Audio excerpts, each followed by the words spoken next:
Hi, Mark here from the Tangent-Bound Podcast Network and host of the flagship show, the Tangent-Bound Podcast. Did you know that we over at Tangent-Bound are always looking for amazing podcasts to promote? And did you also know that we are also proud nerds and geeks of everything from movies, music, gaming, TV shows, and comic books to wrestling, MMA, soccer, and football? Whatever you can nerd or geek out about, we've got it. And if you're interested, we can help you find it. And if you're a show looking for a place to call home, we've got you covered. Side effects may include upset stomach, dizziness, tumors, shakes, and in some rare cases, death from excessive laughter. Though to be fair, it's only sometimes. Other side effects may include diarrhea, gallstones, heart palpitations, and strong desire for cookies on the dark side. Talk to your doctor and visit TangentBoundNetwork.com and see if Tangent-Bound Network is right for you.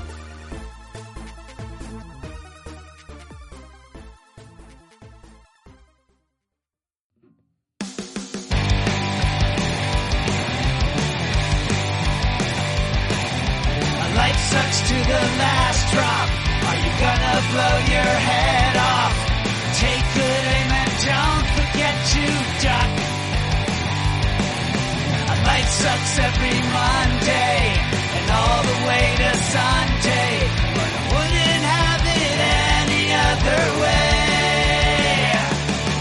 I don't care how you're doing, what's up or how's it hanging. I'd like to buy this world one last drink. Life sucks all of the time. Stick it up your sunshine, and then you'll see the clouds every day. And then you'll see the clouds every day. And then you'll see the clouds every day.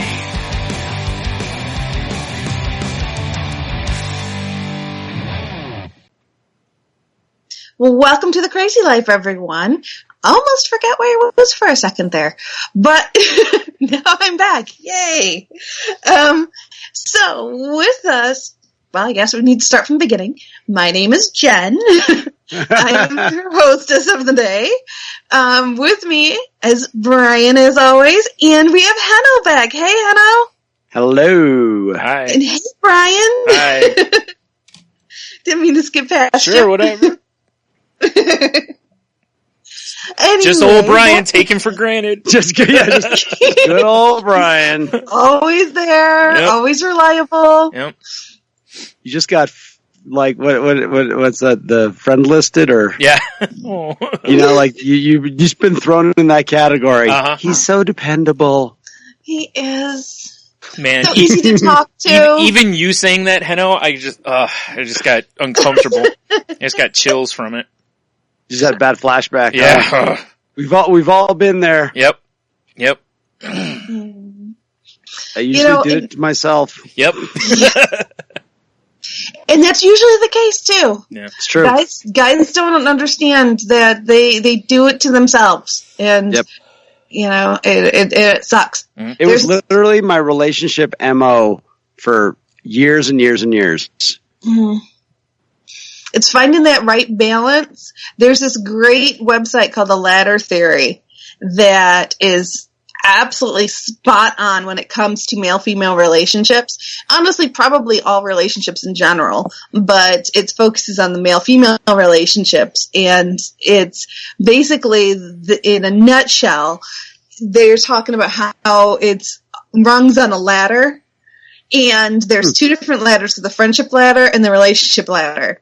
And if you start on the friendship ladder, it's very difficult to jump from the friendship ladder to the relationship ladder, and vice versa. It can happen, but most likely you're going to fall down a few rungs. Yep. You know, you're never going to be able to hold your same position on the ladder by jumping back and forth. And once you're on one path, you're pretty much on that path. Yep. So it's very fascinating. A couple, I can't remember who came up with it, but a couple guys came up with the whole theory, and it's fabulous. It's pretty strong. Yes, it is, and very funny. So it's a good read. So how are you guys? There's some big news I hear. Obviously, Henno, you weren't here with us last week, so Yeah, so I am officially married. Yay! Welcome to the married world. You feel any different? There was just these weird moments like the day after where it's like, regret, oh yeah, that's all different now. But just because just this moment in a day happened and all of a sudden these things are different now. Yeah. It's like the first time I said, oh, I got to go find my wife. Right. Right. Yeah. Just a day went by and now that is something I need to say. Right. Right. That was the weird part of it. The best part of it is remembering why Sharon and I did get married. And that's because we actually really do enjoy, being around each other and each other's company. It's just, we have such independent streaks. We tend to get locked into those streaks, and going on that vacation was a great reminder of like, oh yeah, we actually really love being a couple. Mm-hmm. And so that was the great part of it, but everything was just perfect. Like it really was. I mean, I can go through and nitpick this or that, but in the end, everything felt right. That's awesome. And even the reception with with all the doom and gloom possibilities, and oh, by the way, Mom, no cancer. Yay. Awesome. Yeah, I found that out when I got on the way home, I found out. Oh, wonderful. Yeah, awesome. Big deal. Yeah. And so, the reception on Saturday was also just perfect. It was a great party, and Sharon had friends come down that she hadn't seen in a long time, and I had friends come down, and we had neighbors, and it was a great group. We had a good time. Oh, good. Yeah. And we did some traditional stuff, but for the most part, it was just our little afternoon, and like I said, just everything was just right. So that was good. The other big news was as I was in Jamaica, I would get notices on my phone saying your credit card payment has posted, and I'd go to that credit card and there would be a 0 for the balance. Awesome. And wonderful. And they've pretty much, whatever it is, I have 5 or 6. I need to I was just doing this right now while we were, doing our show prep, was going through and turning off automatic payments. Right. They don't need to be made anymore. Right, that was a big deal to see that finally happen. And then other than just vacation, I'm actually a little done right now. I bet. Yeah. Yeah. The food is it's just ridiculous. Mm-hmm. I know Neil and Annalise talked about it. Tony did too, week, yeah. And I'm sure Tony did too. I was going to say, after a while, you're like, no more. Just no more. Now, I have to ask you, I was going to say, let me interrupt you real quick if you don't mind. You're good. Did you gain any weight from the vacation? I know I did a little, but I mean. All right. Well, it was a talking point from Tony, so that's why I was curious. Yeah. I would joke about, everyone was talking about it, and I'm like, so do I look like I get, and everyone just, shut up. Yeah. Right. Hummingbird metabolism guys talking about gaining weight. But what was hilarious is I have one pair of shorts that are already like a snug fit, and I was wearing them yesterday, and my mom made a comment like, you got a little thick around the waist. I'm like, I told you I did something. But I mean, honestly, like a pound maybe. Yeah. Yeah. It really, it's, I mean, it's because everyone else talking about like, I put on 9 pounds. Oh, you know what though? You didn't, what did you drink while you were there? Cause obviously you're not drinking alcohol. Cause I was gonna say, I'll bet that's where a lot of their weight came from. As well as the food. Oh, yeah, there's probably a ton from the alcohol. Mm-hmm. For me, it's I like really my drink of choice was vodka cranberry cranberry and sodas. That's literally it. So I'm drinking mostly soda water. Okay. Occasionally, and even then I would like Diet Pepsi. But and then the worst thing I probably drank was, in all honesty, is pure fruit smoothies. Right. Yeah. Because it's literally just liquefied fruit. I mean, it's just sugar right into you. Yeah. But they're also just, they were dumping fruit, so there's fiber in there. Mm-hmm. My curse was the automatic ice cream, curly ice cream dispenser. I mean, I would hit that thing. Oh, everything's breaking up here. Can you guys still hear me? And then the other is dessert. Always. Mm-hmm. I mean, you didn't need it, but it's there. Delicious. Yeah. Tony said the same thing, that, he's like, I was eating dessert every chance. And, cause he's like, I'm eating it because, it's there, or I could. And I was like, you can have dessert anytime, right? Like, It's different when you're on vacation, I know. Because then you don't have the guilt. No. The difference, with eating dessert all the time. The difference for him was it's there. Like at home, it's not there. He doesn't make dessert at home so much. But on vacation, it's right there. All you have to do is just go get it or have it brought to you or whatever, So, yeah. I was just giving him crap about it because the way he said it made it sound like, dessert's never an option unless you're there or something.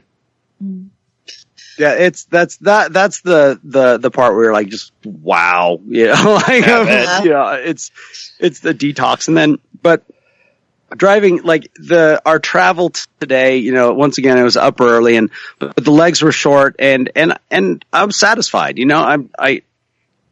I was ready to go home, and that's a great way to end your vacation. Well, absolutely. When you said that that you would be home around 5 today, I was thinking, because you usually work on Sundays, I was thinking you'd be working. I don't know why I completely forgot that you weren't going right from Jamaica home. You were going for the reception.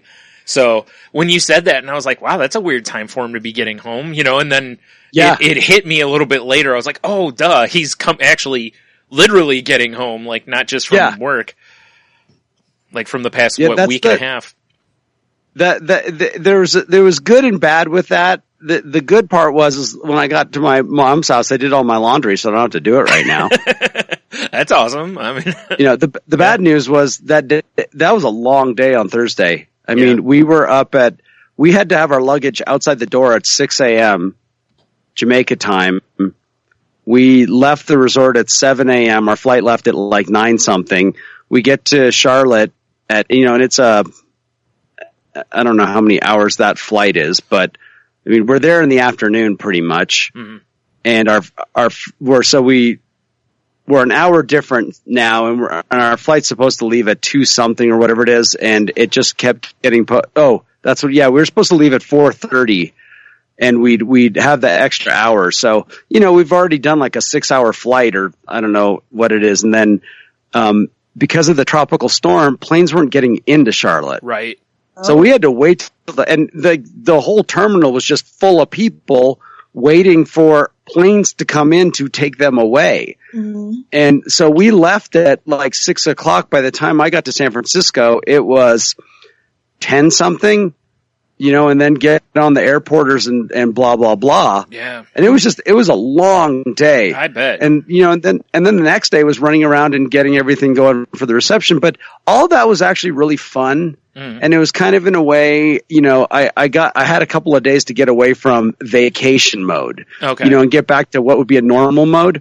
Mm-hmm. But like today, just driving home, I'm like, I'm burnt. I'm fried, cause yesterday was 4 hours of talking. Yeah. At least, we went even later than the reception. Yeah. And, I can just tell my voice is a little scratchy and all that. So there's just nothing but absolute gratitude in my heart for all of it. Yeah. And even if you did have, or do have, because I got to believe you're probably going to have some like emotional hangover here. And, but it's the best kind, because it really was all is so good and everything. That's the thing is Sharon and I were just talking about this. She gets depressed after vacations a lot because it's a magical thing. And you come home here and it's like, yeah, we have forests here, but not where we live. You're looking at pretty much just hills of scrub. Yeah. And it's beautiful up here, but you kind of go up north. You got to go up north a little bit more. And it's definitely better in the summertime than coming home to snow, you know, of course. Yeah. Sure.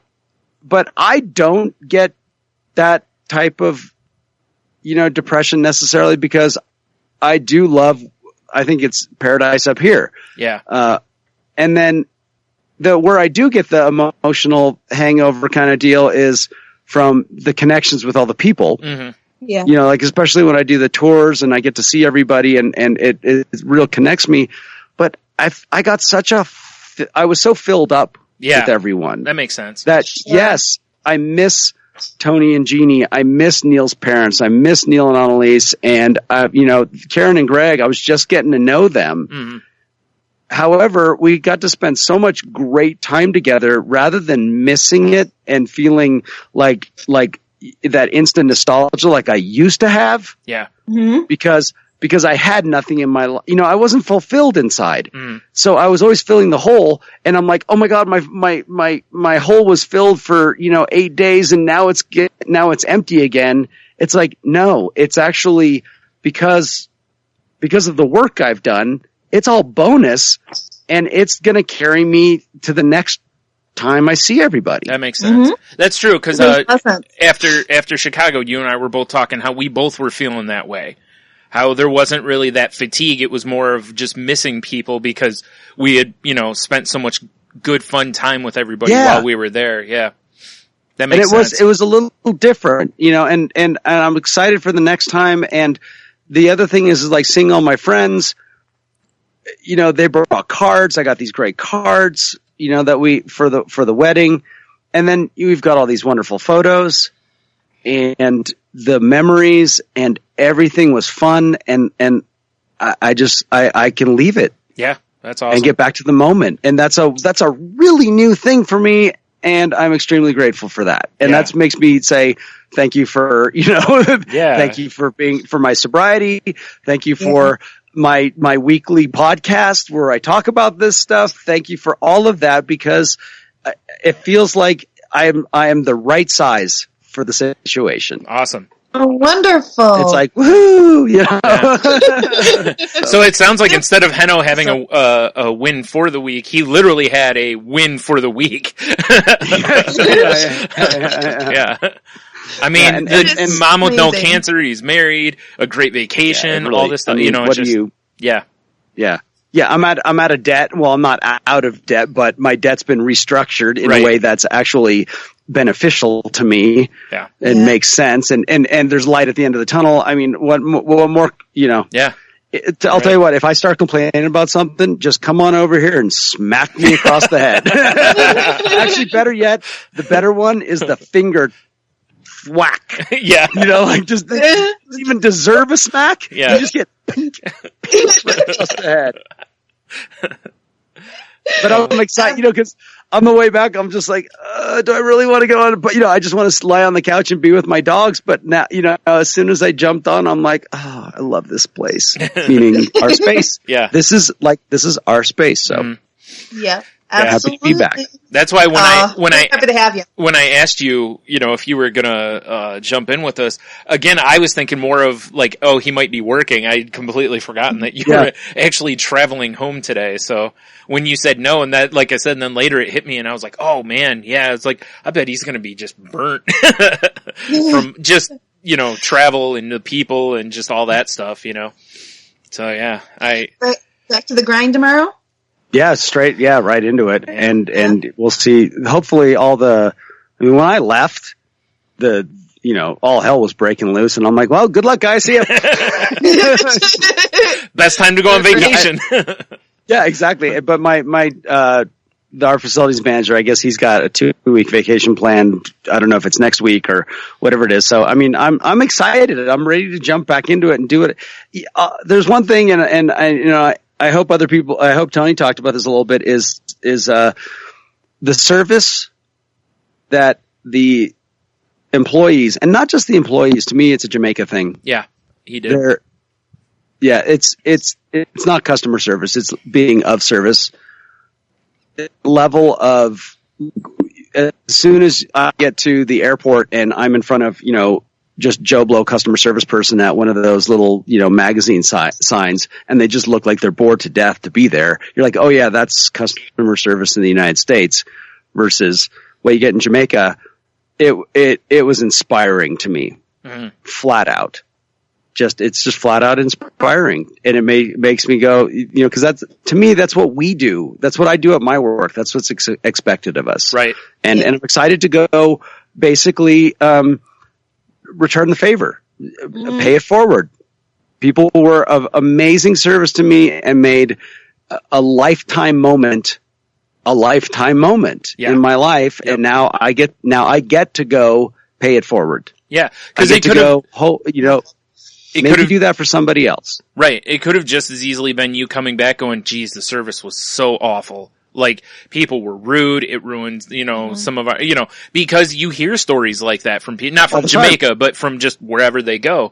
And you hear that, like, that wherever they go and stay, it's like, yeah, our service was terrible, or they were rude, or whatever. And Tony's gone to Jamaica twice now, and both times when he comes back, he's like, all he can do is talk about how nice everybody is. Not just at the resort, but even off resort. He's like, just anyone you encounter just seems to be super nice. He's like, it's just like their lifestyle it's just how they are. He's like, versus, like you were saying, versus here, you come back and, people are just like, what? It is. Not that there aren't nice people. There's plenty of good customer service here too, but it's, you run into bad stuff too. Yeah. It's a different lifestyle. So how you guys been? Good. And I just would like to take a little quick moment, though, and point out your dog, I think, might have completely died behind you. I really think that it's going to be like 2 or 3 days of that. Yeah. Yeah. For those who can't see, his dog is just sprawled out on the bed, like on his back. Literally, it looks like someone just winged him, like just tossed him onto the bed like that. He looks like a little stuffed animal. Yeah. He's like, oh, I can finally relax. Yeah. And that's humans are home. Everything's right in the world. That probably is a lot of it, I mean, it's, cause it has to be stressful for him, for part of the time. Well, they're on alert. Yeah. Yeah. Exactly. Even though they had great people here, they're still on alert. They're still like, okay, things are different right now. Yep. Mm-hmm. Yes, there's a human here, but mine aren't. Exactly. Yeah, my humans aren't around. Yep. Where's my human? Yeah. Mm-hmm. And now my human's home, so. Yeah, exactly. I'm done. Yeah. I can sleep. Now I'm on vacation. Yeah. Well, how are you, Brian? Why don't you give us an update on what's going on? I'm doing fine this week, I guess. I mean, trying to think. It's been really low-key week for me. Went to the doctor's office for the follow-up on my blood work. Fully expecting for him to basically, flick me in the nose. And and he actually, he really didn't, he made a change on one of my medicines, and we talked about a few other, but just about how I've already, tried to get moving a little bit more, and how I'm, changing the way I eat, so it was mostly just that. And it was, one of those times where it's kind of like, how just about everyone, when you go to the dentist, you just always know the dentist is going to yell at you for something, because just seems like no matter what you do, it's never quite good enough, or whatever. Yeah, and, true. And, for most people, it ends up being like, you're not flossing enough or whatever, or good enough, whatever. Anyway, so that's kind of what I expected. I fully expected to walk in and have him be like, come on, man. Like, we've been over this. What are you doing here? And like I said, it wasn't. And I love the fact that he's so great about, like, he had the paperwork just like he did last time. He had the paperwork in his hand, showed me, and he actually gave me the paperwork, but pointed at the numbers and said, this is high and this is why. Here's how I want you to try to get that number down. And that's, the only alarming thing, the most alarming number on there actually was that my vitamin D count is still low. And I'm on like 1,000, whatever the heck it is, a day, supplement for it. And he's like, yeah, I'm not going to give you more of that. He's like, cause, you can get too much vitamin D and then it becomes no good for you. So, he wants me to try to, just get more sun. Not a ton, but just get outside and, here and there or sit by windows. That way I'm actually getting sunlight and stuff. Cause, he's like, that's the best way generally, to get it, which makes sense. As a person with depression, imagine that I lack in something you get generally from going outside. Right. Shocking.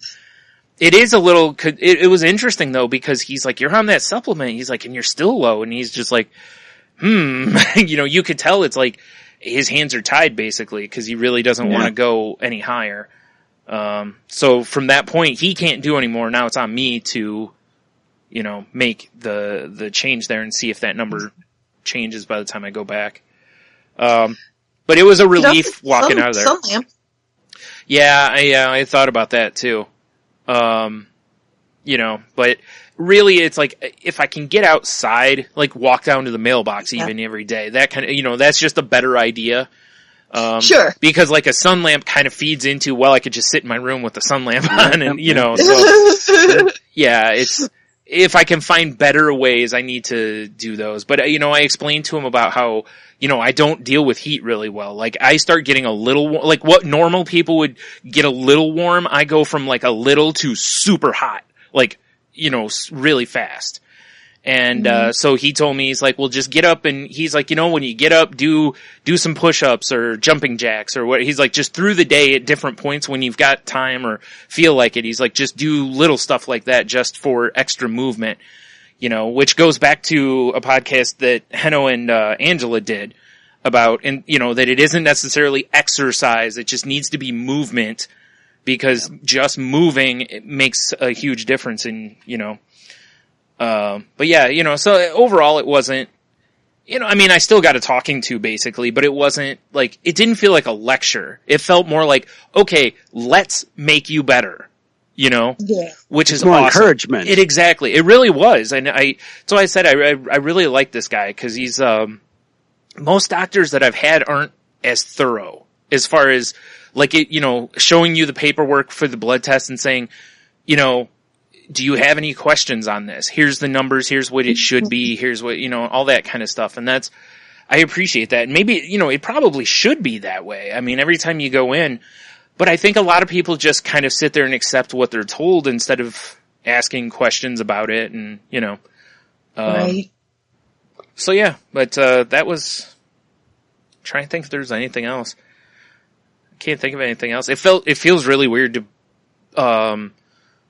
podcast Friday when we did Salty Language. It felt really odd because we didn't at all last week, so I recorded this show with Jen, but I hadn't recorded, that's the only podcast while you guys were gone that I recorded, and it just felt so weird for me to sit down again because it had been so long since we recorded, it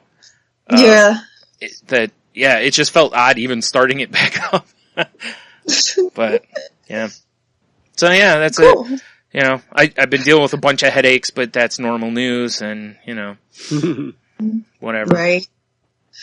Well, I've had a pretty good week. Now I did go to a job interview, a week ago or last week. I can't remember which it was. But it turned out it didn't go my way, which is fine. And actually it's for the best. And it's one of those lessons that I've been working on with myself, and I really felt the effects of the work I've been doing around not personalizing things that are not personal. Yeah, it was a rejection. They said they went with someone else and they didn't go with me. So I could easily take that as a personal rejection. Mm-hmm. But instead, I was able to put it in the frame that it is more appropriate, which is I was not the right fit for the job that they were looking for. Yeah. Mm-hmm. So it's not me being not good enough. Yeah. It's me being different from what they wanted. Well, and it goes one step further too, is that along with being not what they're looking for. It's like, at least they didn't hire you only for you to find out this was a terrible fit, Exactly. Maybe they know something that I don't know. Yeah. Obviously they know the job much better than I would, because I only know what they've told me. Right. But it is a very high stress job. It is a job that requires lots of hours. Two things that I kind of struggle with and are not my strongest suits. So even I had concerns. Yeah. About whether it was the right fit for me. So the fact that they went with someone else that was probably a better fit is not all that surprising, but on the flip side, it's also kind of underlines and reinforces for me that I do know myself, and I know my value. I know what I'm bringing to the table, and it's just because I'm not their flavor of Kool-Aid right now. Yeah. That's okay. Not everyone's going to like grapes. Some people like fruit punch. Right. I happen to be a yummy strawberry watermelon. Maybe that's not quite what they wanted right now.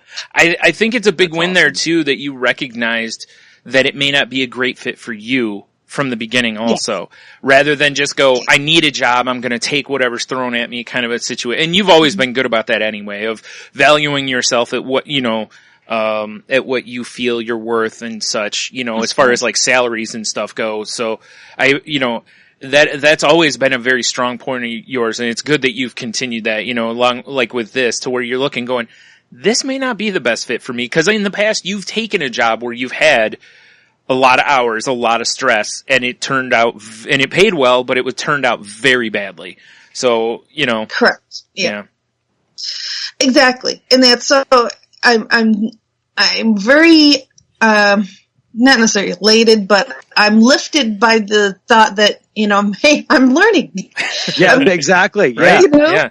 Yeah. You didn't take, it's not personal, and it's also not permanent. Mm-hmm. Yes. Oh, that's a good point too. Yes. And that's something that somebody, I don't know where I heard it, but they were just talking about, like, that most of the time when we face some sort of criticism or something happens that's that feels negative to us from somebody, is they're great reminders to go, it's not personal, it's usually just situational, and it's not permanent, it's temporary. Yeah.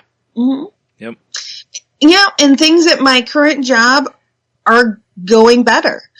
Things are getting better, and I'm really enjoying my job. Mm. The one of the people that was really making my job unpleasant for me, is no longer there. So, so that's been removed, and in its place, they're adding things to the job that I enjoy doing. So, Cool. Things are getting better. And the hours, I can't beat the hours. Mm. The hours fit me to a T, because right now I'm working 6 a.m. to 2:30 in the afternoon. So, yep, you're right. Those are perfect hours for you. Yep. Yeah. Well, and the other side of it too is you're not working till like 6, 7 o'clock at night, to where you're coming home and it's like, well, bedtime, Yes. So you've got part of the day where you can actually, do whatever you'd like to do. Yeah. And I also get the chance to see my husband. That's kind of what I was getting at. Yeah. Yeah. When, he goes in at 4 p.m., he works nights and he goes in at 4 p.m. And if I don't get off until 6, I don't see him unless I see him for an hour in the morning as he's going to bed and I'm getting up. Right. So this way we can at least, when I get off at 2:30, I can come home and make lunch, and we can have lunch together and actually sit down and have a meal together during the week. So, when I look at the big picture and put things in perspective, which I've always struggled with, but in this case, I was able to put perspective on it and say, you know what?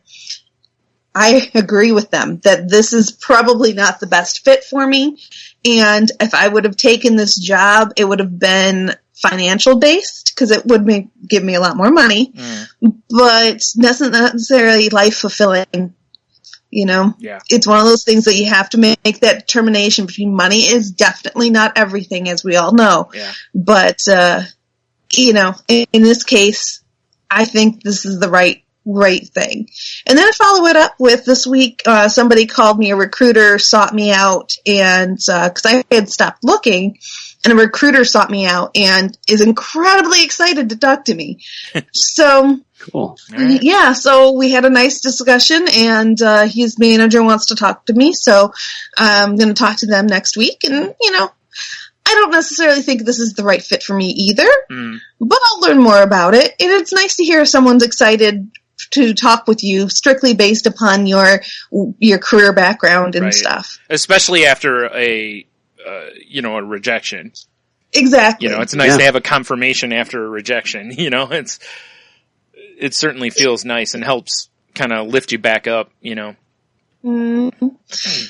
and so it's nice. And then my household's starting to slowly get back in together.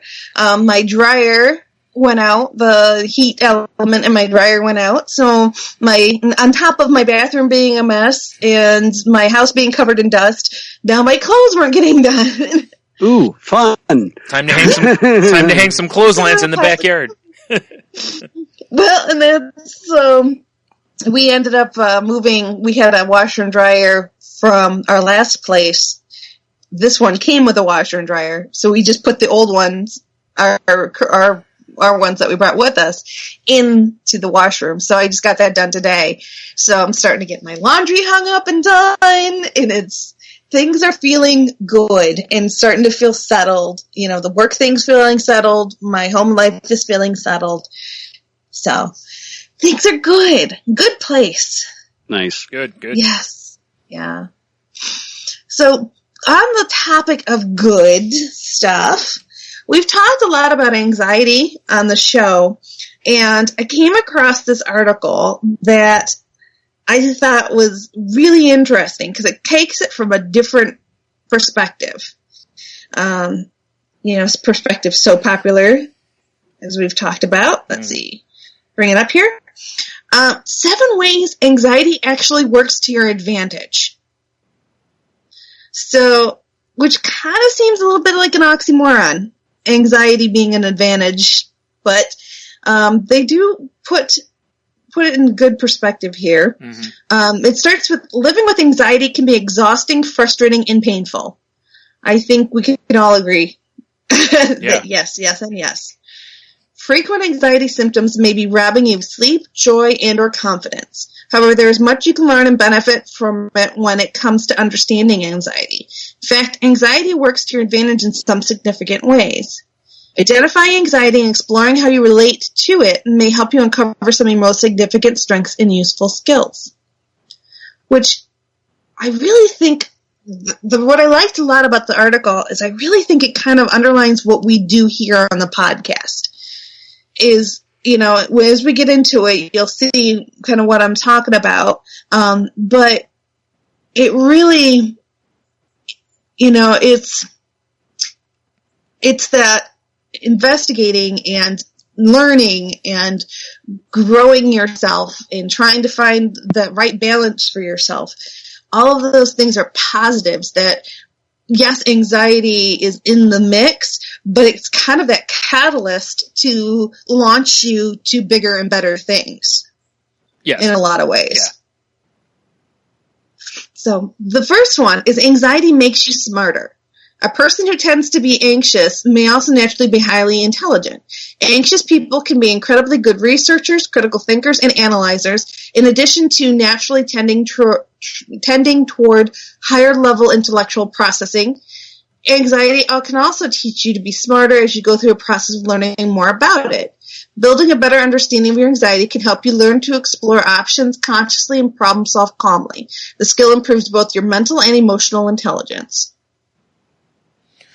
I think that's fair. Yeah. Yep. I would say that all three of us have probably learned at least a few things from the podcast and from exploring anxieties and or doing introspective looking. Mm-hmm. Oh, definitely. It's, if nothing else, just like being in therapy and, my therapist telling me that, whenever you feel those moments of anxiety, it's like, if you can, to help deal with them, kind of stop and look at like what's causing the anxiety, because then when you, or even if it's after the case, kind of go back and say, well, what caused my anxiety? But it's better if you can catch it in the moment, than to look back. If you can catch it in the moment, you may be able to help kind of calm it. But, through it. Yeah, but I've learned, some of the triggers of some of my anxiety this way that I hadn't really given any thought to before. Certain things where I'm like, I never stopped and thought about why this causes me anxiety. I just know it does, Mm-hmm. So, yeah. Yeah, and the giving it some perspective, like you're saying, like why am I feeling this? Yeah. It asking that question and then saying, okay, is this a normal reaction or is this not? Is this rather than use the word normal, is this a balanced reaction or something, to that effect? Is it a natural emotion? Yeah. Am I supposed to feel this way in this situation? Right. And those are huge helps to decide whether, am I right sized, basically? Am I reacting the right way or am I taking this too far? Yep. Exactly. Number 2 is anxiety is rooted in your need to protect yourself. Yep. Fear is designed to keep you safe from danger. Anxiety is an adaptation of the vital and fundamental fear response. Yep. Sometimes anxiety is legit. Oh, it is. Well, yeah, a friend of mine always points out, you're walking down the trail and you see a snake. Yeah. You're supposed to be afraid. Yeah. You're supposed to, that's rational fear. Yep. Yeah. That's totally okay. You're supposed to, and after that, you're supposed to feel a little anxiety about seeing another one. Yep. Yeah. Also, you're right? And being anxious and precautious, when you're out camping and, you're in an area with bears. Mm-hmm. Yes, Yeah. Absolutely. Yeah. You should have some anxieties and take precautions based on those anxieties that a bear may come and join you. Yeah. It's the anxiety over like, okay, all right, the leaves are starting to change. Mm-hmm. The season's changing and you work yourself into misery basically over something that you have absolutely no control over. Mm-hmm. Mm-hmm. Or and that's what my buddy Taylor always pointed at that. It's like one's rational, one's not so much. Right. Well, it can be over something where you should feel anxiety too. It's just sometimes, your brain goes too far with it. Like you said, if you see a snake and you feel fear, that's, again, we don't like to, it's an appropriate reaction, Yeah. And then, to feel anxiety along with that is part of the self-preservation process. It's part of the fight or flight, mentality. That it's built into every one of us. There's nobody who doesn't have, well, maybe, I guess there could be somebody with some condition, but, we essentially have the fight or flight, concept. Yeah. So at that point, you have to decide with the snake, do I stay or do I run, essentially? And, that's where the anxiety is supposed to help because endorphins get going in your body, the adrenaline gets going, so you can run. You're at your optimal ability for self-preservation. The problem is that sometimes people go from a little anxiety into a lot of anxiety. And that's where working and doing the things we've talked about various times on the show can really help, is to keep you from going into distorted thinking. Because this is definitely, we've talked in the past actually, how you talk about how a good thing can become a bad thing. And this is exactly it. Anxiety on its own is a good thing. It's supposed to be there. Too much anxiety is the problem. Like when it gets to where you can't walk out your door because you're afraid you're going to be in a car accident. That's when it becomes a problem. Versus buckling your seatbelt because you're afraid you're going to be in a car accident. Exactly. Yeah. It's the liability asset chart. Yeah. That's how I look at it. Yeah. It's like there's the parts about me that I can hyper focus on something and get the job done. That's the asset. I can also hyper focus on something and get nothing done. Absolutely. There's the liability. Paralysis by analysis at that point. It's the same source though. Yeah. Yep. And I like it because they said in the article, it says, you can think of anxiety as an annoying friend with good intentions. Yeah. It is. That's absolutely true. A great way of putting it. Right? Yep. I read that. I'm like, huh. Yep. So number 3 is anxiety directs you to whatever needs your attention.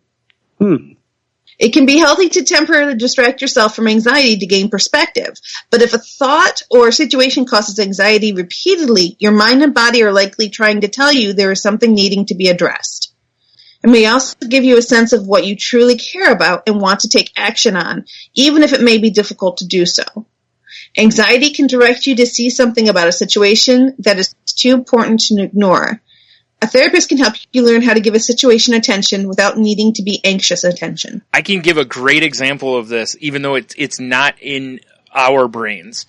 And a great example of this is when like your dog hears something outside and it starts barking, right? Now, picture that the barking is essentially your anxiety. And the thing is, the dogs a lot of time, or cats when they meow, like sometimes when they're getting our attention or doing something like that, it's not to warn off an animal, hey, this is my yard. It's to warn us there's danger. Like, you know, they're protecting their humans by warning us that there's danger, you know? And that's exactly what anxiety is doing. Anxiety essentially is behaving the same way, you know, that it's supposed to boom. It's supposed to tell you it's your spider sense, you know, it's supposed to tell you, hey, there's danger. Now you have to, you know, assess the situation and react accordingly. But it's supposed to point out that something isn't right here, you know? Exactly. Anxiety directs you to finding your deepest core values. Now, this one was a good one because this one I really can it resonated with me. I can really relate to this. So noticing what your fear is a gateway to discovering what you truly value. We feel a form of anxiety when we see someone being bullied or harmed. We feel anxiety when a person says something that seems dishonest. The response doesn't have to mean we are predicting the worst possible outcome. It is a vital radar to show us what is right and wrong for us. To fully eliminate anxiety would be to eliminate discernment and self-awareness. I thought that was a really good one because it is true. The more I've worked on my anxieties and my mental health, the less I care about the little stuff and the more I recognize the big stuff. You know, it's like my true, instead of being wishy-washy and kind of floating from one thing to another, my true passions, my true self is really starting to come to the forefront of my life, which is where it should be. You know, I am the forefront of my life. No one else, nothing else but me. And that's how we all need to be. You know, don't be too selfish, you know, don't want to go too far. Right. But it's that positive narcissism that we've talked about, Yep. You know? And in taking care of you means you can take care of others. Yeah. So You're right, though. It does help kind of, especially when it's assessed appropriately, you start, as we've talked, you know, like you start pushing aside, like you said, the smaller things that are maybe annoying or whatever, but they're not worth a, you know, full-blown reaction to, or is it, you know, it's like I said a few weeks ago, it's like, is this the hill you want to die on? And as you work on this stuff, you're like, no, like it bothers me, the anxiety's up because I feel like something's wrong, but it's not something I need to go full bore on, you know? And that's again, that's a perfect example of what it's supposed to be there for.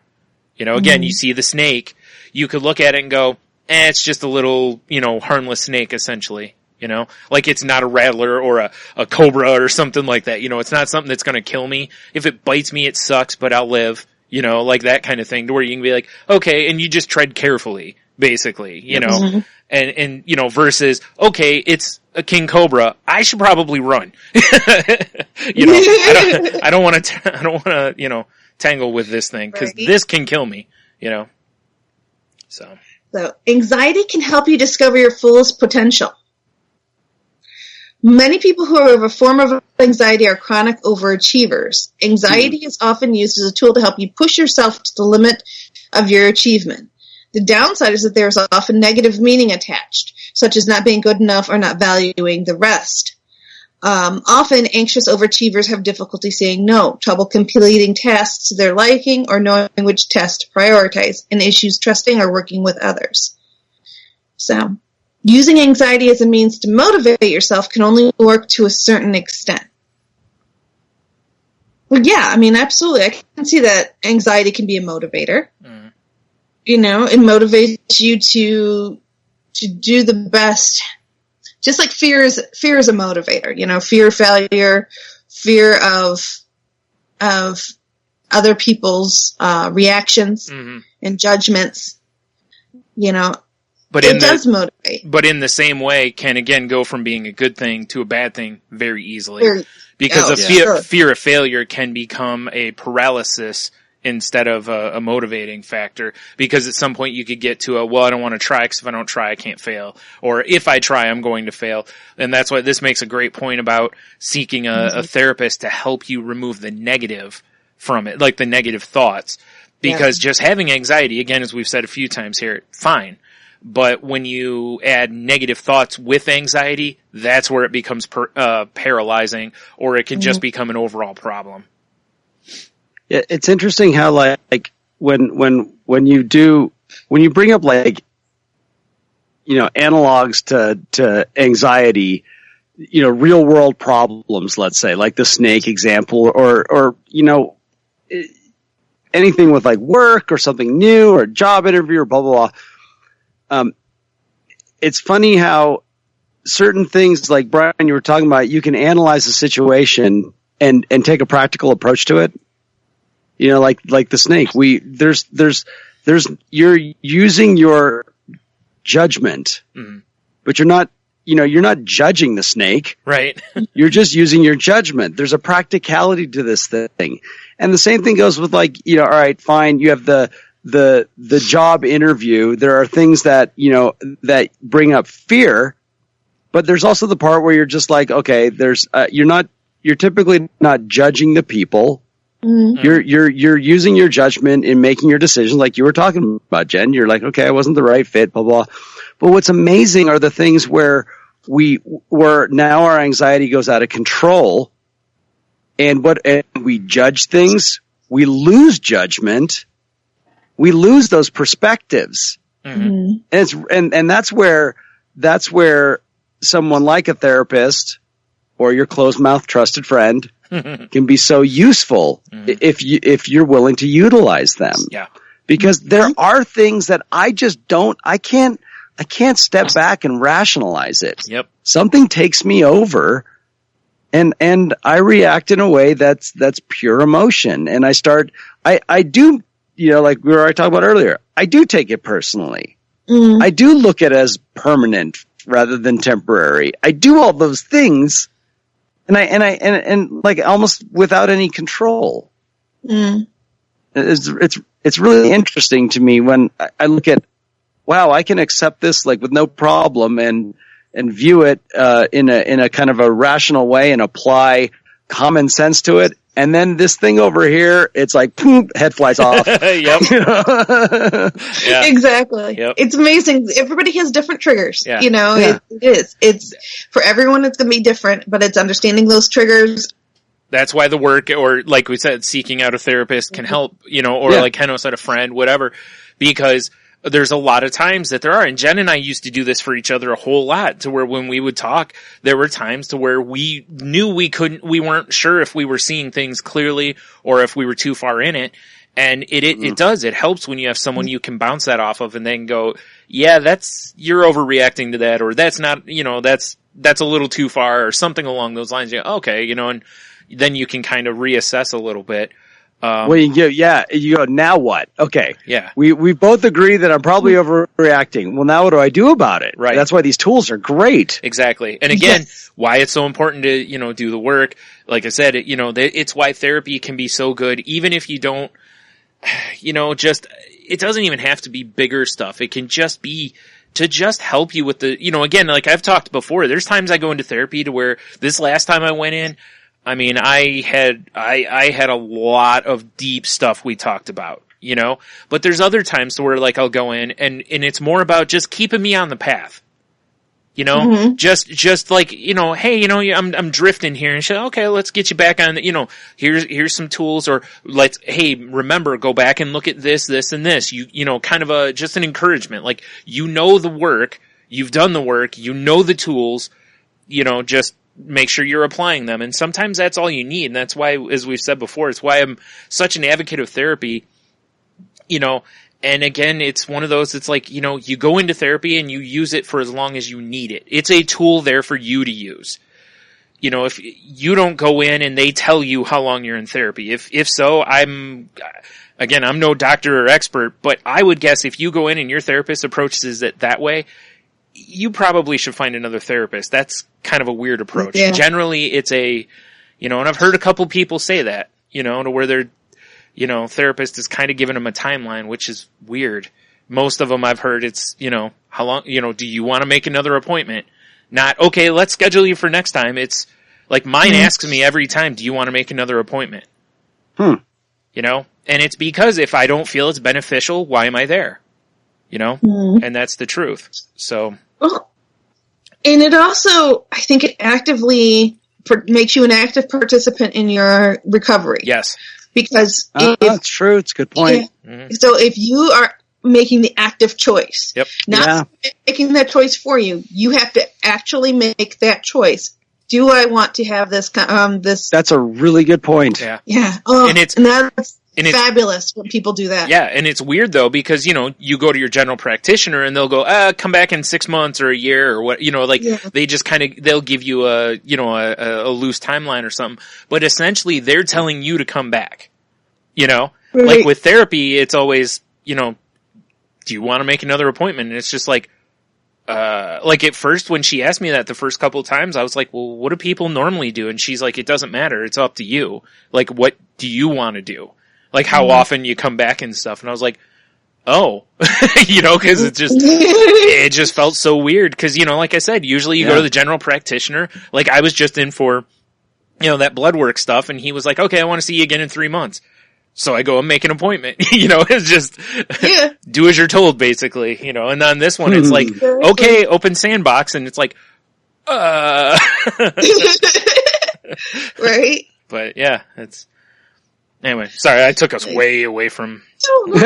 Right. I do that. So on the flip side, the last one we talked about was using anxiety as means to motivate yourself and overachievers. The next one is anxiety provides the energy necessary for taking action. For many people, anxiety doesn't inspire overachievement, but instead perceived inability to take action. Does anxiety ever leave you feeling paralyzed, unable to move forward? The good news is the stress response can work to your benefit. The energy that fuels the anxious thoughts and behaviors is giving you what you need to take action and get unstuck. By not taking action, the energy is just getting bottled up inside you with nowhere to go but in circles. A mind spinning in circles or a body that fidgets or panics is stifling the energy of anxiety. Taking action can channel and alleviate that pressure, and the stress response can help you have the energy to do that. Especially for someone who struggles with depression, in addition to anxiety, training the body and mind to take small actions using the energy provided can provide healing over time. For example, using the energy to take a walk outside or start a conversation rather than playing it out repeatedly in your mind. Yep. Baby steps. It's like I've talked about countless times on here about, the stuff with me is it's like when I look back at how far I've come, it's a long way, but in the process, it's felt like such a small actual movement. Because it has been baby step, baby step, like there's been no big strides essentially for the most part. They've all been, but when you look back and go, oh wow, I walked a mile essentially, but it didn't feel like it, because it's all been such small steps. Exactly. And number 7 is anxiety can teach you to find balance in life, whatever that may mean for you. Practicing responding to anxiety in purposeful ways can guide a process of finding a balance in every aspect of your life. Work and play, social time, personal time, rest and activity, etc. Anxiety gives clues to wherever your world may be out of balance. Yeah. I like that because that's it gives us a signal where we may have opportunities to grow. Yeah. Mm-hmm. If suddenly you feel the fear and the anxiety over something that you've now looked at and said, okay, this is something that why am I so anxious about this? Why am I feeling this fear? It's like, okay, this might be a place where I need to do more work. Yeah. Mm-hmm. It could be, and it's funny how it tends to not be, like, a friend of mine talks about this. He's like, I don't have a problem with the huge things. Yeah. It's the little things that get right. me. Yep. Right. It can be as simple as stuff. Yeah, it's just going out and meeting some friends in a particular place or wherever it is, and all of a sudden you feel this huge welling of anxiety over it. Yeah. And it's like, okay, well, here's a growth opportunity right here. What is it that's doing this? I've had so many times where it'll be a group of friends, all people that there's no drama with. It's going to be a great time. And just the thought of going, for some reason, we'll get totally worked up with anxiety. And it's so annoying because, the logical part of your brain goes, well, everybody there is fun. You'll have a good time, but the part of your brain that's messed, that anxiety's messed with is basically telling you won't have a good time, or they're going to judge you while you're out, or, the depression and anxiety type angles on it. And it's awful because, like I'll sit in therapy, I'll tell my therapist this kind of situation. And again, as I've talked on here, we walk through it. Like, okay, let's look at what caused you fear in the first place. And it's like, well, for me, usually what it comes down to is depending on the distance. I don't like traveling. I don't like being in a car. I don't like so I don't want to go on an hour car ride generally because it makes me very anxious because the whole time I'm in the car, I'm looking around for a car accident. So I know that's a big factor. Okay. Mm-hmm. But even if I get past that, I still have huge anxiety. So now it's like, well, what about that group or that place or, those kind of things. So it's like walking through that and then you go, okay, if you can figure out what it is, walk the whole scenario through. What if everything you said happens, then what? Or again, the one I keep going back to when we were in Chicago, I was talking to Henno the night before. Essentially, my brain was trying to find an excuse for me to not go to that Van Gogh exhibit the whole time. And and it helped because Henno was just like, but if you don't go, and I'm like, I know, I'll regret, kind of a thing. And I went and it happened exactly like my brain said. It was crazy busy. It was hot in there. It was, all the things that could have gone the way the negative part of my brain thought, they went that way. And then at the very end of it, I made it through. All of it happened and I lived. I wasn't in any inherent danger. I wasn't, and that's the question a lot of times you have to ask yourself from what I was told is like those kind of things. It's like, am I in immediate danger? If I get in a car and I get out, and we're going somewhere, am I in danger right now? By specifics, yeah, I guess, because, percentage of people, blah, blah, blah. But in actuality, no, I'm just traveling in a vehicle. I'm at the restaurant. Am I in any danger? Inherently, no. But someone could walk in and shoot the place up. But it's not happening. So, don't live in those what ifs. And that's where a lot of this becomes, the difference. And that's the part, all this kind of stuff is what I've been trying to work on. Cause for years, like that last example I gave, for years I'd go into places and I was the type that I'd look for exits. Yeah. That way if something goes wrong, I'm prepared. And it's the same in cars. The whole time I'm in a car, I'm looking around because I'm looking for other drivers. I'm looking for things that they may do, anticipating all that stuff. I'm basically the whole time I'm in a car, I'm in a what if scenario, which is awful for anybody who has anxiety. I'm sure they're like, oh God, cause that's the worst. So yeah. But anyway, if you can walk through, see what the worst case scenario is, and then look at all those steps, like I said, and go, am I in danger? If you're not, try to push yourself a little bit into them. I've even seen with cars, like I have a fear of driving. I've seen videos to where they're like, get behind the wheel and drive. If you feel these things, pull over, calm down, drive more. Don't turn around and go home. Drive some more. To keep pushing yourself a little, maybe not forever, but try to push yourself one or two more times so that you see yourself going further and further and that kind of thing. So there you go. Absolutely. Long soapbox rant there for you. It was a good one, though. Yeah. It was. I'm just sharing what I've learned. Again, spot on. Not a therapist, not a doctor, but it's we're all learning, and that's the important part. Well, those are the tools that I'm using right now to fight my anxiety. So. Yeah. Absolutely. Well, with that, guys, I don't know. What do you think? I think we're at a good point. Yeah, good set of tools in discussion. That was great. Yep. Awesome. All right. Well, folks, if you want to continue the conversation with us, if you want to join us, if you want to share your tips and tools, please reach out to us. You can reach me on Twitter at Jen's Crazy Life. That's Jen with a G. You can also reach us via email at thecrazylifepodcast@outlook.com. You can also reach us on our website at thecrazylifepodcast.weebly.com. And you, Heno? You can find me on Twitter at Ida Heno, and go over to my Facebook page. Just search for Heno Heiter, and you will find all the wedding photos and videos, and there's some amazing stuff on there. It is. Yeah. We just there's more and more photos keep coming up as everyone gets home and hooks up their phones and their cameras and all that kind of stuff. So. It's fabulous. Yeah, I absolutely loved your photos. We got everything from touching to just plain wrong. Hey, Heno, exactly. Heno, I have one last question about your Jamaica trip for you. Did you fling yourself off a cliff too? I did. Unfortunately, nobody got a darn picture of it. So, go ahead. Yeah, so there's one shot of me. So I was hoping that Annalise on her other camera had a picture of me. But once again, nope, not a thing. So it didn't happen.